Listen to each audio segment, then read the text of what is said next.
things that are on the line.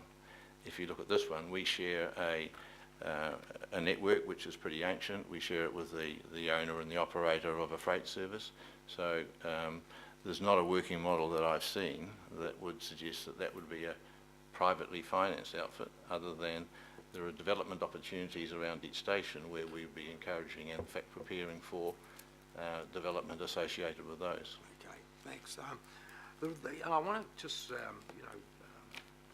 Councillor Lee asked some questions about the financial risk of the project, and there is a financial risk and a real risk of blowout.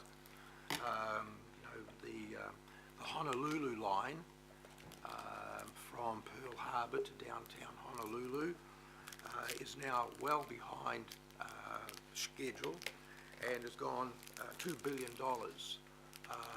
over budget. So we have to keep in mind that there is always going to be a financial risk of a blowout, and I'm aware of research that was done into 44 urban rail projects from a number of countries, North America and Europe and so forth. And the average cost escalation of those projects was 45%. So there is a real risk, is there not? And how will that risk be managed between ourselves and our funding partner, the government? If there is a blowout, how will that funding blowout be managed? Those conversations with government are just commencing at an officer level. The risk of you're correct. There's always a risk of a project blowout. One of the real key drivers in our packaging strategy that I talked about before is how we would manage in a construction sense the risks associated with that. There are a number. We've done a lot of work in the geotechnical space, because tunnelling projects, obviously there's a risk around that. We've spent a lot of time and money and have done have something like 140 test bores around the alignment of the stations. We will probably do some more along the line in conjunction with the tenderers when they're doing their work to get that risk put aside. The structuring of the rail systems, as we're proposing them now, takes another major interface risk out of the project. So we've tried to structure the project in the best way possible to avoid the known hazards that are there. The real test of the cost will actually be when we get the market into place and who are putting their cards on the line as part of their tendering package. That's right. Yeah. So we're continuing to review. Our design's still going on. We recognise we haven't completed our design for the second part of the works yet. That's coming to play. So the next few months we'll be looking at that. We'll be optimising the construction and getting our best assessment of that cost that we can have before we go to tender. But the principle will be, from our point of view with government, that this is a shared venture with government and with council. So if there is a blowout of costs, there will be something in place to ensure that the burden of that cost blowout is not borne by the ratepayers or the travelling public of Auckland? Yeah. It'll be shared equally between the government. Any blowout will be shared equally between the government and the council. That would certainly be where I would start from, but of course there are a lot more influential people than me in those negotiations. But that would obviously be if it's a partnership, and it's whatever that percentage is. The number that's always being talked about in my hearing is a 50% partnership. So those discussions would clearly have those obligations in play. I hope you're right. Very good. Councillor Wayne. Sure, just got three questions for you. First one is just around the construction and demolition. There's going to be a lot of that. Are we ensuring in whatever way we can through the procurement process that as much of that is reused, recycled? Yes, I've been very keen to use this project as an example of good practice and sustainability. We've actually working off a Sustainability Council of Australia, ISCA, working on a rating, right? So actually we've targeted an excellent rating out of that, and that really applies. We're applying in all our discussions. It goes through our design, our preparation for construction, our interaction with the Mana Whenua about the principles of sustainability, and all of those discussions are all very healthy and interesting, but they mean nothing unless you actually get them into obligations for the contractor. So working with the contractors we've got on board now, that's very much part of the thinking, and the targets to make this an example of good sustainability practice, as we should. So I have a personal crusade about that anyway, well, not a crusade, but it's driven me all my life. And so I was keen to get some targets and some structure into that subject, because otherwise all people do is talk about it. So that'll be a formal part of our contract. Yeah, that's excellent. The other issue that I've also raised with AT in the infrastructure meeting is around the opportunity to use the period when we're going to have a great deal of obviously building work, congestion problems for people in the inner city, to get people out of cars and onto public transport. Obviously there's a requirement to have that modal shift occurring across the region, because people start their trip often somewhere else. It could be up on the Hibiscus Coast, it could be down in Papakura. So as much and all as there's emphasis around the CRL, we also need to look at the whole system in terms of getting that mode shift, and the opportunity, I would suggest, to do some things that might be a little bit more radical, like putting in place a bike share scheme, such as other cities have. That might include electric bikes, might include electric cars, for example, that cities like Paris and many others have, so that we can make the most of the change and get that mode shift. And it is going to be critical to get people out of cars, because we know that we can't handle the numbers we've got now through this period. So yes, enthusiastically yes. There is, you know, there's a lot of work going on, and with council, with AT, supported by government, about investing in getting people out of cars into cycles. That'll work for some people. That's not possible for others. But going to the point about this project is really, I look at that as a sort of a heavy backbone carrier in what is an integrated public transport system, and you'll be aware that Auckland Transport's undertaking a major rejig of that. The whole idea of having a frequent service that might involve an interchange is not unique to this country. It's what cities do everywhere. But it'll only work if you've actually got a heavy carrier, and I see the piece of work that we're doing on this project is a network enhancement to build the backbone, a rail backbone through the region, to allow that frequent interchange process to work. Okay.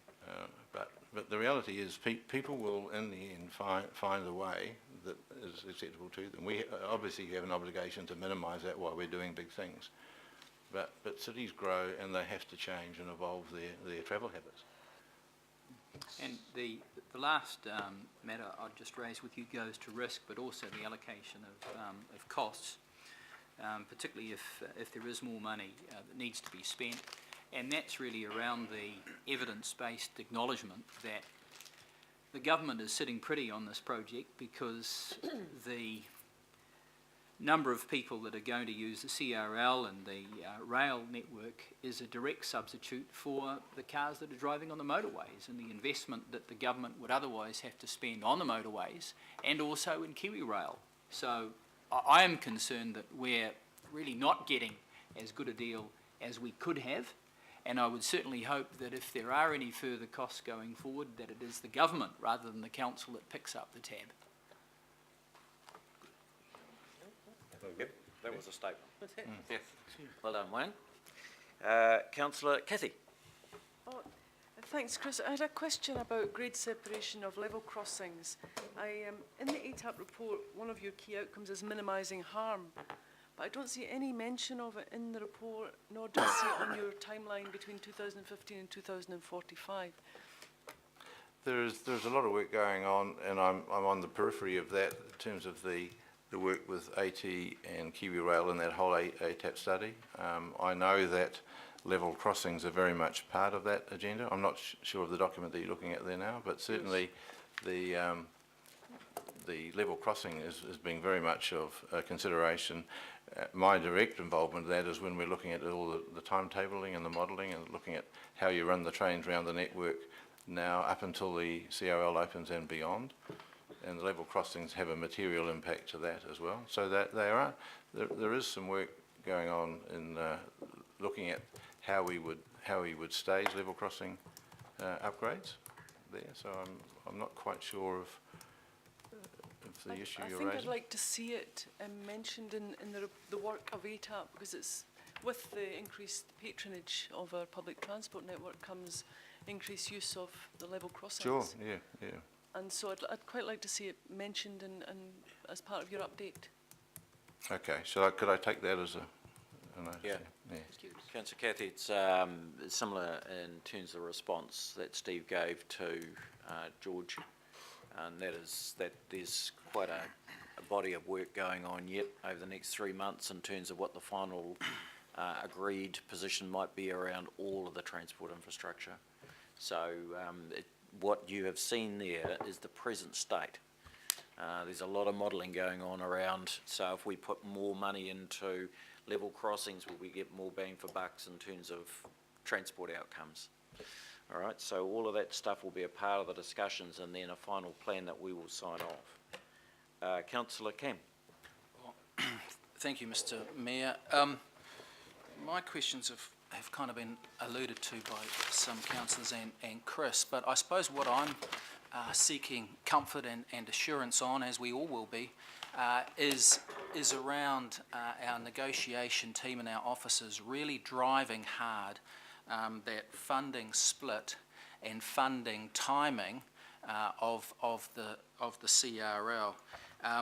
I note that the government are certainly expecting a robust discussion, with Mr Key saying on his State of the Nation address when he brought forward it to 2020 that these discussions will include how project costs will finally be shared between government. Yet in our own paper, we have it as a kind of an adjunct. These issues to be negotiated as part of the joint business plan are expected to include ownership governance, project risk and funding details. So I just hope that we're not taking the 2020 date that will enable main works by council in 2018 as a given. I know they've brought it forward by 10 years, but I would like to see our officers and our negotiators continue to challenge that, because if that money comes in 2020 in 4 years' time, that'll effectively mean the council and ratepayers have been on the hook for this project alone for nearly a decade. I appreciate it, that it's a capitalised project, but that sees 10 years. And so they brought it forward once from 2030 to 2020, and I'd like to see there's an election year next year. I certainly would like to see that 2020 notion challenged. And also their increase, as Councillor Wood alluded to, and as we would all want to see, that 40% that's written into our LTP assumptions, that certainly needs to be lifted and needs to be driven hard. And finally, again, from following on from what Councillor Quack said about project risk, we really, this is a project that when it was first reported, well, it's been reported for decades, but when the numbers started to be crunched publicly in the mid-2000s, it was $500 million.